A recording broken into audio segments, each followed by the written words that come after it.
अस्सलामुअलैकुम। Welcome to अनीसोलॉजी। आज हम डिस्कस करने वाले हैं most important topics for 12th class biology for the exam of 2025। Video start करने से पहले मैं ये बताती चलूँ कि ये जो इस वीडियो में जो टॉपिक्स डिस्कस किए जाएंगे वो ज़्यादातर रेलिवेंट हैं केपीके बोर्ड के लिए, पंजाब बोर्ड के लिए, उसके अलावा फेडरल बोर्ड के लिए। इस वीडियो में जो टॉपिक डिस्कस किए जाएंगे वो सिंध बोर्ड की टेक्स्ट बुक्स में भी अवेलेबल हैं, बायोलॉजी की टेक्स्ट बुक्स में भी। लेकिन जो सिंध बोर्ड की बायोलॉजी की टेक्स्ट बुक्स हैं वो काफ़ी डिटेल्ड हैं, तो सिर्फ आप इस वीडियो पर रिलाई ना कीजिएगा, उन बाकी इम्पॉर्टेंट टॉपिक्स को भी देखिएगा जो इस वीडियो में कवर नहीं हो सकते। सबसे पहले अगर हम देखें तो रिस्पायरेशन में आपको रिस्पायरेटरी सिस्टम का पता होना चाहिए कि रिस्पायरेटरी सिस्टम की जो मेन डिवीजन है वो अपर रिस्पायरेटरी ट्रैक और लोअर रिस्पायरेटरी ट्रैक में की गई है, जबकि अपर रिस्पायरेटरी ट्रैक में नेज़ल कैविटी, फेरिंग्स, लेरिंग्स वगैरह आ जाते हैं, और लोअर रिस्पायरेटरी ट्रैक में ट्रेकिया, ब्रोंकाई, ब्रोंक्योल्स और फिर हमारे पास जो है वो लंग्स आ जाते हैं। आपको ये ऑर्डर प्रॉपरली याद होना चाहिए। इसके अलावा लंग्स के बारे में भी, लंग्स का स्ट्रक्चर और फंक्शन आपको पता होना चाहिए। इसके अलावा जो इम्पॉर्टेंट डिजीज़ हैं वो है निमोनिया, ट्यूबरक्यूलोसिस और लंग कैंसर। इनके काजेटिव एजेंट्स, सिम्टम्स, इफ़ेक्ट्स, सारी चीज़ें, ट्रीटमेंट पता होनी चाहिए आपको कि कैसे होता है। उसके अलावा होम्योस्टेसिस के टॉपिक में आपको होम्योस्टेसिस के कॉन्सेप्ट से रिलेटेड पता होना चाहिए। ऑस्मो रेगुलेशन की इम्पोर्टेंस के बारे में पता होना चाहिए, इसके कॉन्सेप्ट के बारे में पता होना चाहिए। इसके अलावा ऑस्मो रेगुलेशन की बेस पे जो प्लांट्स की क्लासिफिकेशन की गई है, हालोफाइट्स में, ज़ीरोफाइट्स में, मीज़ोफाइट्स में और हाइड्रोफाइट्स में, ये सारी क्लासिफिकेशन भी आपको आनी चाहिए। उसके अलावा नेफ्रॉन का स्ट्रक्चर और नेफ्रॉन का फंक्शन आना चाहिए। एंडोथर्मिक और एक्टोथर्मिक ऑर्गेनिजम्स का डिफरेंस आना चाहिए, इनकी एग्जांपल्स आनी चाहिए। थर्मो रेगुलेशन का कॉन्सेप्ट आना चाहिए। अच्छा, एक और बात एडिशनली मैं बताती चलूँ कि अक्सर जो इम्पोर्टेंट टॉपिक्स बताए जाते हैं तो इसका मतलब ये नहीं होता कि आप सिर्फ टॉपिक की डेफिनेशन और एग्जांपल कर लें। इसका मतलब ये होता है कि आपको उस टॉपिक का कॉन्सेप्ट आना चाहिए। बाज़ फॉर एग्जांपल ऑस्मो रेगुलेशन की वो आपसे जस्ट डेफिनेशन पूछ लेंगे, और बाज़ आपसे पूछ लेंगे कि ऑस्मो रेगुलेशन ह्यूमंस के लिए क्यों ज़रूरी है, या ऑस्मो रेगुलेशन प्लांट्स के लिए क्यों ज़रूरी है, या फिर प्लांट्स या एनिमल्स या ह्यूमंस अपना टेम्परेचर कैसे बैलेंस करते हैं, मेंटेन करते हैं। तो आपको थर्मो रेगुलेशन के बारे में पता होगा, तभी आप इस सवाल का जवाब दे सकते हैं। फिर अगर हम स्पोर्ट एंड मूवमेंट में देखें तो आपको स्केलेटल सिस्टम जो है वो सही तरीके से आना चाहिए कि उसकी स्केलेटन के आगे से क्लासिफिकेशन क्या है, एक्सियल स्केलेटन और अपेंडिकुलर स्केलेटन क्या होता है। उसके अलावा types of joints, types of muscles के बारे में आपको आइडिया होना चाहिए, और उसके अलावा जो स्केलेटल मसल्स का स्ट्रक्चर है खसूसी तौर पर वो आपको आना चाहिए, और स्केलेटल मसल्स कैसे फंक्शन करते हैं, उनकी कंपोजिशन क्या होती है, वो आपको अच्छे तरीके से आनी चाहिए। फिर अगर हम मज़ीद आगे देखें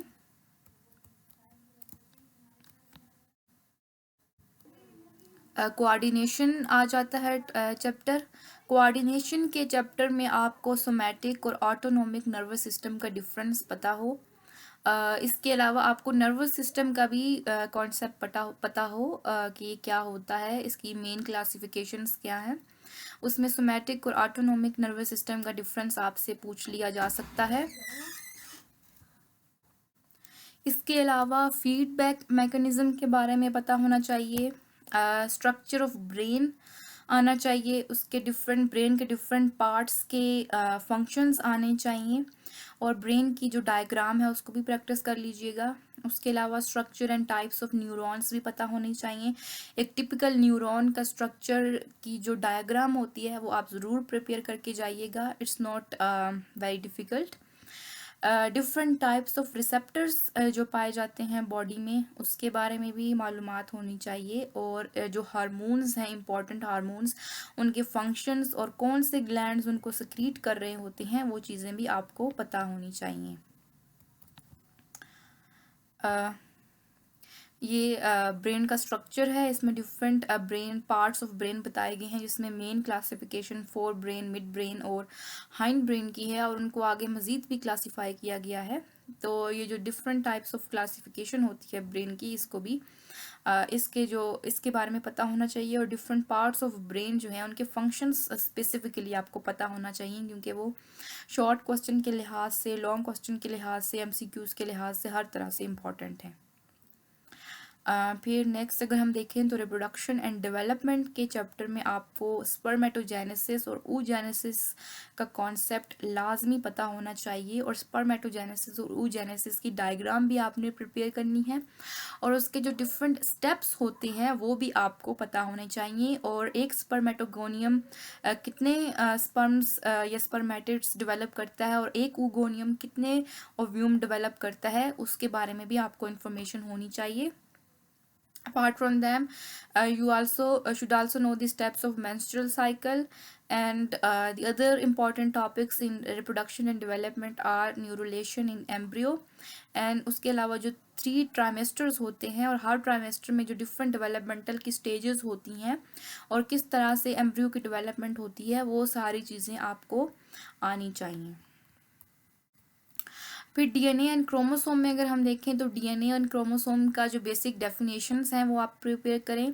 उसके अलावा जो क्रोमोसोम की अरेंजमेंट हुई होती है कि डीएनए कैसे क्रोमैटिन बनाता है, फिर वो आगे मज़ीद कंडेंस होकर कॉइल्स बनती हैं और क्रोमोसोम फाइनली बनता है। तो ये सारा जो स्टेप्स हैं वो आपको पता होने चाहिए। न्यूक्लियोसोम के बारे में पता होना चाहिए, और कितने नंबर ऑफ डीएनए का कितनी लेंथ जो है वो एक न्यूक्लियोसोम में अवेलेबल होती है, और कितने नंबर ऑफ स्टोन्स होते हैं न्यूक्लियोसोम में, ये इन्फॉर्मेशन भी होनी चाहिए। उसके अलावा डीएनए रेप्लिकेशन आनी चाहिए, और ट्रांसक्रिप्शन एंड ट्रांसलेशन का कॉन्सेप्ट भी पता होना चाहिए।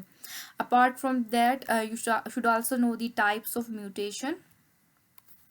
फिर माइटोसिस और मीओसिस का डिफरेंस आपको आना चाहिए, इसकी इम्पोर्टेंस क्या होती है, और इनमें मुख्तलिफ जो स्टेप्स इन्वॉल्व होते हैं माइटोसिस और मीओसिस में, वो भी प्रिपेयर करने हैं। और इनकी जो फाइनल प्रोडक्ट्स होती है उसको इम्पॉर्टेंटली आपने प्रिपेयर करना है कि ये माइटोसिस और मीओसिस किन बुनियादों पर डिफर कर रही होती हैं, और साइटोकाइनेसिस और कैरियोकाइनेसिस का क्या डिफरेंस है, और इनमें कौन से स्टेप्स पाए जाते हैं, या कौन से स्टेप्स इनको एक दूसरे से डिस्टिंग्विश करते हैं, वो चीज़ें आपने प्रिपेयर करनी है।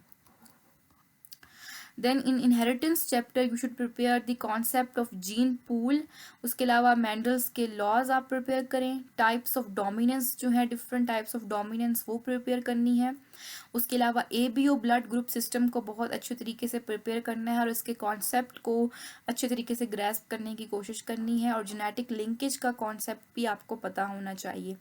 इनहेरिटेंस के चैप्टर में जो छोटी छोटी चीज़ें आ जाती हैं, जीन पूल हो गया, जेनेटिक लिंकेज हो गया, डोमिनेंस की टाइप्स हो गई, इनकी डेफिनेशंस वगैरह अक्सर पूछ ली जाती हैं, इनका कॉन्सेप्ट वगैरह आपको पता होना चाहिए। फिर बायोटेक्नोलॉजी में आपको जेनेटिक इंजीनियरिंग का concept and most importantly recombinant DNA technology का कॉन्सेप्ट पता होना चाहिए।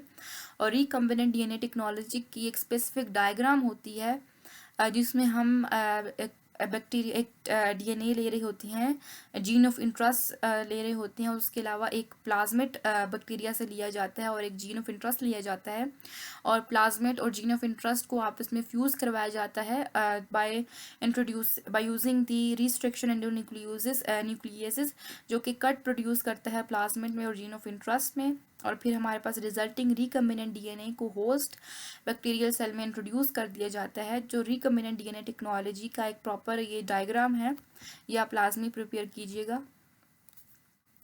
फिर एवोल्यूशन के चैप्टर में जो थ्योरी ऑफ नेचुरल सिलेक्शन है और जो डार्विन की थ्योरी है वो आपने प्रिपेयर करनी है, और एवोल्यूशन के कॉन्सेप्ट को ग्रैस्प करना है। इन्वायरमेंटल बायोलॉजी में आप नाइट्रोजन साइकिल को प्रिपेयर करें कि कैसे नाइट्रोजन जो है वो इन्वायरमेंट में सर्कुलेट करता है, इसके जो डिफरेंट स्टेप्स होते हैं, nitrogen fixation, ammonification, nitrification, denitrification, ये सारी चीज़ें आपको पता हों। और इन सारे स्टेप्स की डेफिनेशंस और कौन सी बैक्टीरिया या कौन से मैकेनिज़म्स इन्वॉल्व होते हैं उन स्टेप्स में, वो आपको आने चाहिए, क्योंकि इसमें से किसी भी चीज़ पर सवाल पूछ लिया जाता है। अक्सर नाइट्रिफिकेशन और डीनाइट्रिफिकेशन का डिफरेंस पूछ लिया जाता है, या फिर उसके अलावा अमोनिफिकेशन के बारे में पूछ लिया जाता है, नाइट्रोजन फिक्सेशन के बारे में पूछ लिया जाता है कि नाइट्रोजन फिक्सेशन कैसे हो सकती है और इसका नाइट्रोजन फिक्सेशन का प्रोडक्ट क्या होता है, ये सारी चीज़ें आनी चाहिए। उसके अलावा बायोलॉजिकल इंटरेक्शंस की जो डिफरेंट टाइप्स हैं कि म्यूचुअलिज्म हो गई, सिम्बियोसिस हो गया, वो सारी चीज़ें, वो सारी डेफिनेशंस आपने याद करनी है। उसके अलावा पोल्यूशन की different types, water pollution, land pollution, air pollution, और कौन से कॉजेटिव एजेंट्स होते हैं जो इस पोल्यूशन को कॉज कर रहे होते हैं, और उनके रिजल्टिंग इफ़ेक्ट्स क्या होते हैं एनिमल्स पर, ह्यूमंस पर और बाकी लिविंग ऑर्गेनिजम्स पर, वो सारे आपने प्रिपेयर करने हैं। इस वीडियो में इतना ही। आपके जो क्वेश्चंस हैं आप कमेंट सेक्शन में पूछ सकते हैं, और कोई सजेशन है तो वो भी दे सकते हैं। ये याद रखिए कि ये मोस्ट इम्पॉर्टेंट टॉपिक्स हैं, ज़रूरी नहीं कि ये टॉपिक ही आपके एग्ज़ाम में आए। अक्सर लोग पूछ रहे होते हैं कि क्या यही टॉपिक एग्ज़ाम में आएंगे, तो कोई भी इंसान परफेक्ट तरीके से गेस नहीं कर सकता कि कौन सा टॉपिक एग्ज़ाम में आएगा कि नहीं आएगा। ये पास पेपर्स को देखकर, पास पेपर के ट्रेंड्स को देखकर एक गेस लगाया जाता है कि ये इंपॉर्टेंट टॉपिक्स हैं। आप सबसे पहले इन टॉपिक्स को प्रिपेयर करें, क्योंकि ये बहुत बार रिपीट होते हैं, तो ये हो सकता है कि नेक्स्ट पेपर में भी ये 40 to 50% या 60% इन टॉपिक्स में से आए। इसके अलावा अगर आपके पास टाइम बचता है तो आप बाकी टॉपिक्स को भी देखिए और उनके कॉन्सेप्ट्स को ग्रैस्प करें। Thank you.